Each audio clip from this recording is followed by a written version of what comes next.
ஓம் சத்குருவே சரணம். வாத்தியார் மகராஜ்க்கு ஜெய்.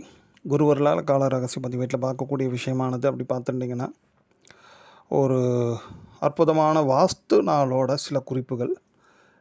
இது எப்போ வருது பார்த்துட்டிங்கன்னா, இந்த ஜூன் 4ஆம் தேதி வியாழக்கிழமை அப்படி எடுத்துங்க. அன்றைக்கி நீங்கள் பார்த்துட்டிங்கன்னா, இந்த வாஸ்து நாளானது அன்றைக்கி எப்படி இருக்குது அப்படின்ட்டு பார்த்துட்டிங்கன்னா, வாத்தியார் அதில் என்ன சொல்லியிருக்காரு பார்த்தாச்சுன்னா, குலசேகர வரநிதி வாஸ்து நாள் அப்படின்ட்டு ஒரு பேர், சிறப்பான ஒரு பேரை கொடுத்துருக்காரு அதுக்கு. பொதுவாகவே வாஸ்து நாள் வருடத்தில் 8 வாட்டி தான் வரும். அந்த 8 வாட்டி வரக்கூடிய வாஸ்து நாட்கள் ஒவ்வொன்றுக்குமே ஒவ்வொன்று விதமான சிறப்பான அம்சங்கள் இருக்குது. குருவர்களால் அது எப்படி சொல்கிறதுன்னா, அந்தந்த காலத்திற்கேற்ப அந்த வாஸ்து பகவானோட அனுகிரகங்கள் மாறுபடும், ரொம்ப சிறப்பாகவும் செயல்படும். அதன்படி இப்போ பார்த்துட்டிங்கன்னா, இந்த வாஸ்து நாளோட விசேஷம் குலசேகர வரநிதி வாஸ்து நாள். ஏன் அப்படி சொல்கிறாங்க அப்படி பார்த்தாச்சுன்னா, சூரிய பகவான் ரோகிணி நட்சத்திரத்தில் சஞ்சாரம் பண்ணும் வேளையில் வரக்கூடிய ஒரு வாஸ்து நாள், இந்த வைகாசி மாதத்தில் வரக்கூடிய வாஸ்து நாள்.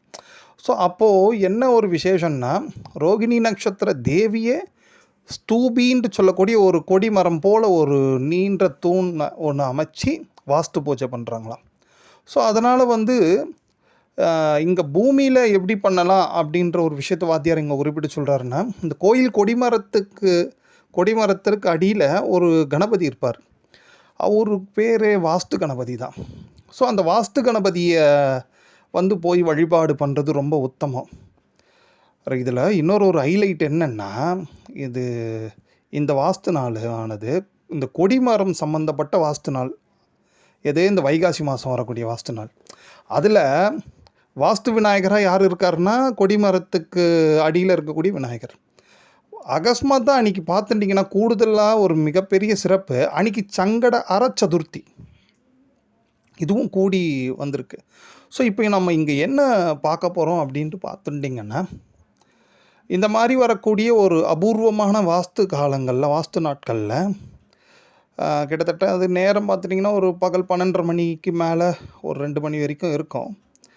பொதுவாகவே வாஸ்து நேரத்தை எப்படி வாத்தியார் பிரித்து சொல்கிறாருன்னா, அது ஒரு 4 விதமாக பிரித்து சொல்லுவார். அதில் பார்த்துட்டிங்கன்னா, ஃபஸ்ட்டு அந்த 90 நிமிஷத்தில் ஃபஸ்ட்டு 45 நிமிஷம் தேவ பூஜைகளுக்காக ஒதுக்கப்பட்டது அப்படின்வாங்க. 2வது இருக்கக்கூடிய 45 நிமிஷம்தான் இந்த மனிதர்களுக்குரிய பூஜைகளுக்கு ஒதுக்கப்பட்டிருக்கு.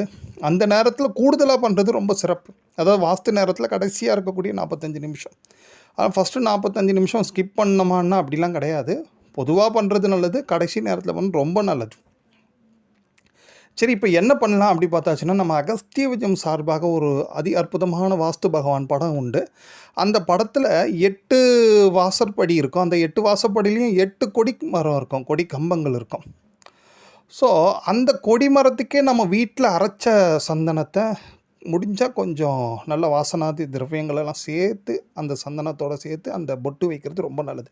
அப்படி பொட்டு வைக்கும் பொழுது அதுக்கு ஒரு விசேஷமான ஒரு துதி ஒன்று உண்டு, தமிழ்லே தான் இருக்குது. அது உங்களுக்கு வீடியோவில் வரும், பார்த்துங்க. கொடிமர கோதாயன கொங்கு கணபதி அப்படின்ட்டு அந்த ஒரு 4 வரி துதியை சொல்லிவிட்டு நீங்கள் பொட்டு வைக்கிறது ரொம்ப ரொம்ப ரொம்ப அனுக்கிரகம் நிச்சயமாக. ஏன்னா இப்படி ஒரு வாஸ்துவில் இப்படி ஒரு இந்த கொடிமரத்துக்கான ஒரு துதியை சொல்லி, அதுவும் கணபதி. ஏன்னா இந்த இன்னொரு விஷயத்தையும் வாத்தியார் குறிப்பிட்டு சொல்கிறார். இந்த வாஸ்து பகவான் இந்த வருடத்தை 8 நாள் மட்டும்தான் யோக நித்திரையிலேருந்து விழிக்கிறாரு. அப்படி விழிக்கும் பொழுது அவர் முதல் தரிசனமே அந்த வாசற்படியில் இருக்கக்கூடிய கொடிமர கணபதி, அந்த வாஸ்து கணபதியை தான் தரிசனம் பண்ணுறாராம். ஸோ நமக்கு பாருங்கள் எப்பேற்பட்ட பாக்கியம். இந்த மாதிரி ஒரு வரநிதி, குலசேகர வரநிதி வாஸ்து நாளில் சங்கடர சதுர்த்தியும் சேர்ந்து வரும் பொழுது நம்ம மோஸ்ட்லி என்ன கேட்க போகிறோம், இந்த வாஸ்து பூஜையெல்லாம் எதுக்கு பண்ணுறோம்? ஒரு ஸ்திரமான வீடு, வாசல், அப்புறம் ஒரு இடம், இதெல்லாம் வேணுன்றது தானே. நிறைய நமக்கு அதான் இருந்தால் ஒரு மனுஷனுக்கு 6 அடி கூட சொந்தம் இல்லைன்னுவாங்க. பட் இருந்தாலும் நம்ம வாழ்கிறதுக்கு தேவையான அளவுக்கு ரொம்ப பெரிய பேராசையெல்லாம் எதுவும் இல்லாமல் நம்மளோட தேவைக்கு ஏற்ப எல்லாருக்குமே இருப்பதற்கு ஒரு இடம் தேவை தானே. ஸோ அதை அனுக்கிரகம் பண்ணக்கூடிய ஒரு விசேஷமான மூர்த்தி தான் இந்த வாஸ்து பகவான். ஸோ அதுலேயும் இந்த குறிப்பாக வாஸ்து நாட்களில் அவருக்கு இந்த மாதிரி குறிப்பறிந்து சில பூஜை மந்திரங்கள் எல்லாம் சொல்லி நாம் பண்ணுறச்சே, வாத்தியார் சொன்ன விஷயங்கள்லாம் நாம் அப்ளிகேபிள் பண்ணுறச்சே அதோட பலன்கள் நிச்சயமாக உண்டு. சரி, இதில் ஒரு பெரிய விஷயமும் உண்டு. கொடிமரம் ரிலிவெண்ட்டாக அன்றைக்கி நட்சத்திரம் பார்த்துட்டிங்கன்னா உத்திராடம். இந்த உத்திராடம் பொதுவாகவே கொடிமர சக்தி நிறைஞ்ச ஒரு நட்சத்திரம் அது. அதனால தான் இந்த உத்திராட நட்சத்திரத்தில் கொடிமரத்தெல்லாம் தரிசனம் பண்ணி சாஷ்டாங்கமாக விழுந்து கும்பிடணும் அப்படிலாம் நிறைய ஒரு விஷயத்தை வாத்தியார் குறிப்பிட்டு சொல்லுவார். ஸோ இந்த வியாழக்கிழமை வரக்கூடிய இந்த வாஸ்து நாளானது ஃபஸ்ட்டு நம்ம சங்கடர் சதுர்த்தியும் சேர்ந்துடுது. கொடிமரத்துக்கு ரொம்ப விசேஷம்.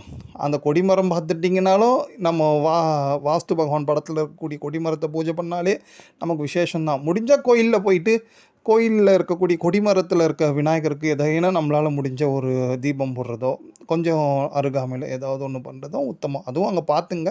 ஏன்னா தீபம் வைக்கிறோன்னு சொல்லிட்டு கொடிமரத்தை பக்கத்தில் எதுவும் பண்ணிடாமல் கொஞ்சம் தூரமாக, இல்லைனா ஒரு தரிசனம் பண்ணி விழுந்து நமஸ்காரம், சாஷ்டாங்கமாக விழுந்து நமஸ்காரம் பண்ணுறது கூட வாஸ்து பிரீத்தி தான்.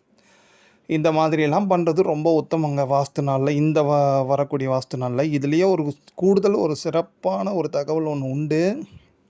வாத்தியார் சொல்கிறாரு, என்ன பார்த்துட்டிங்கன்னா, ஒவ்வொருவருமே நித்தமும் இந்த பூமி தேவிக்கு நன்றி சொல்லணுன்றாரு. நிறைய பேர் யோசிப்பான், நான் பிறந்ததே வேதனையாக இருக்குது, இந்த பூமியில் இருக்கிறதே எனக்குலாம் சிரமம், இதில் வேறு நன்றி வேறு எங்கேயா சொல்கிறது. ஏன்னா விரக்தியில் இருக்கிறவங்க சில பேர் யோசிப்பாங்க. நம்ம நல்லா யோசிக்கலாம் அதெல்லாம். பட் இந்த பூமி தாய் கொஞ்சம் அப்படி லேசாக தன்னோட அசைவை ஒரு மாதிரி பண்ணி காட்டிட்டாள்னா என்னத்துக்காக வருது? அப்புறம் எத்தனை வாட்டி விழுந்து கும்பிடுவோம் இல்லையா? ஸோ ஏதாவது ஒரு பிரச்சனைக்கு அப்புறம் விழுந்து கும்பிட்டு அவங்கள சந்தோஷப்படுத்துறத விடுத்து, நம்மளை நித்தியபடி தாங்கக்கூடிய இந்த பூமாதேவிக்கு நித்தியபடி ஒரு நன்றி சொல்லணுன்றாரு. அது கூட ஒரு அற்புதமான துதி, ஒரு 2 வரி துதி. அது காலையில் எழுந்துக்கும் போதே உடனே சொல்லணும், இரவு தூங்கும் பொழுதும் சொல்லணும் அப்படின்றாரு.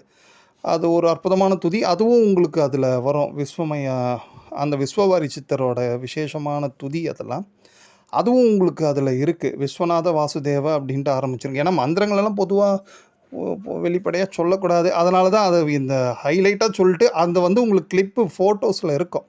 அதை பார்த்து கூட நீங்கள் சொல்லுங்கள். அதனால் என்னென்னா, அஷ்டதிக்கு பாலர்கள் ரொம்ப சந்தோஷம் அடைஞ்சி, அதனால் பூமாதேவி ரொம்ப சந்தோஷம் அடைகிறா.